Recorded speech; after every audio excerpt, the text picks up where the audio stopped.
So the central pledge is one of our fiscal rules, which is that debt needs to be falling over the 5-year fiscal forecast as a percentage of GDP, which it is. No, it's higher in 5 years than now. Not as a percentage of GDP. Yeah, no, it's higher. It's going up. It's lower in the 5th year relative to the 4th year. So it goes down at the end of the projection. But in 5 years, I think it's higher at the end of the project. Yeah, 23.4, 89% of GDP. 28.9, it's 93% of GDP. Debt goes up. It falls at the end of 5 years a little bit. But that doesn't mean debt is coming down. That means debt is going up. It's higher. It's higher in 5 years than now. It's falling as a percentage of GDP. No, it's higher as a percentage of GDP. I'm not sure. I think. Well, this is really basic. I'm looking at the latest OBR table. Public sector net debt ex Bank of England, 28.9, 92.8%, 23.4, 89%. So it's up in 5 years. Now, I'm amazed that you don't know that debt is rising, but you're the one who's planning. I'm looking at the percentage of GDP. This is, I think I need to have the figures. I've got different figures, so I think we just need to. Okay, let's just suppose if debt is higher on the OBR forecast in 5 years than now, you couldn't possibly be cutting taxes while your pledge is that debt should be falling. The point is that we have our fiscal rules, and within those we have an amount of headroom. So we will only do things that are fiscally responsible and sit within our fiscal rules. It's a really, really big point, this, isn't it? And one of us has obviously got it wrong. I think I'm looking at the right table and I think I'm looking at the right line. And it's possible that the figures will all change. But at the moment, it looks to me like debt is higher in 5 years than it is now. And you're still talking about tax cuts.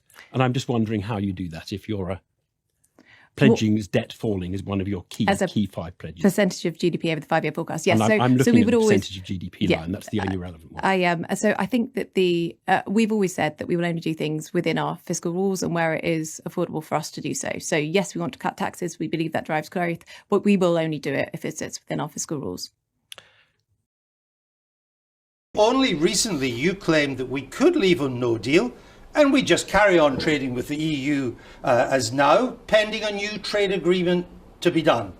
You now know that's not true, don't you? Well, it depends what sort of terms you strike with the EU. It might be possible, and I accept that this has to be done by mutual agreement, but it might be possible, for instance, as we come out, to agree under GATT 24 paragraph 5b that both sides agree to a standstill, a protraction of their existing zero tariff, zero quota arrangements until such time as we do a free trade deal. And that would be one way forward. And I think that would be very attractive. What about, and of course it would be up to our friends and partners to decide so whether they wanted how would you handle, to go along with that. You talk about Article 5b in Paragraph GATT 24. Article 24. Get the detail right. 5, Get the detail right, Andrew. It's Article 24, paragraph 5b. And how would you handle paragraph 5c?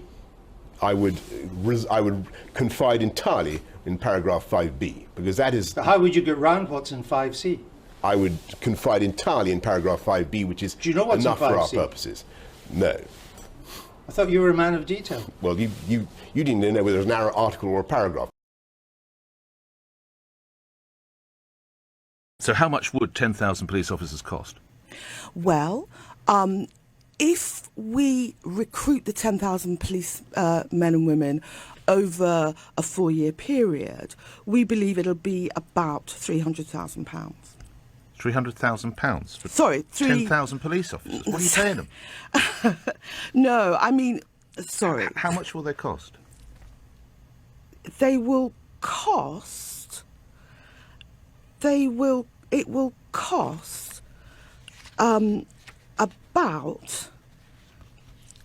about £80 million. About £80 million? Yeah. Right. How do you get to that figure? We get to that figure because we anticipate recruiting 25,000 extra police officers a year at least over a period of 4 years. And we're looking at both what average police wages are generally, but also specifically police wages in London.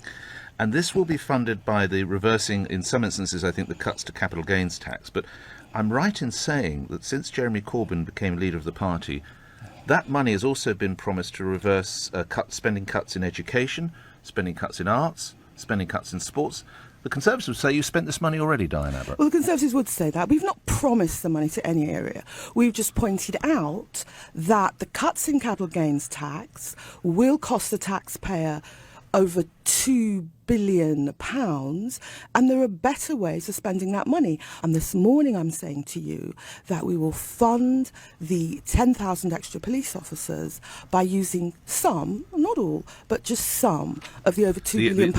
The 80 million is the figure we use. Yeah. But if you, I don't understand. If you divide 80 million by 10,000, you get 8,000. Is that what you're going to pay these policemen and women? No, we're talking about a process over 4 years. I don't understand. What is he or she getting? 80 million divided by 10,000 equals 8,000.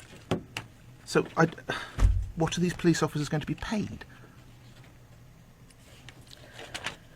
We will be paying them the average... Has this been thought through? Of course it's been thought through. I'm showing viewers a Daily Mail front page. I don't know why you're laughing. Why are you laughing? Well, she can't see it. You said I'm telling you what it is. It's actually very serious. It says 4,000 people may have died in care homes in this country. So is it true that 4,000 people... Why are you laughing? I'm coming to ask your question, but I'm not... What do you find funny about this? I don't think it's funny in the slightest. Well, why do you keep laughing then? I'm not laughing at all. I literally just asked you, is it true that 4,000 elderly people have died in hospital and all you can do is laugh? What's the matter with you?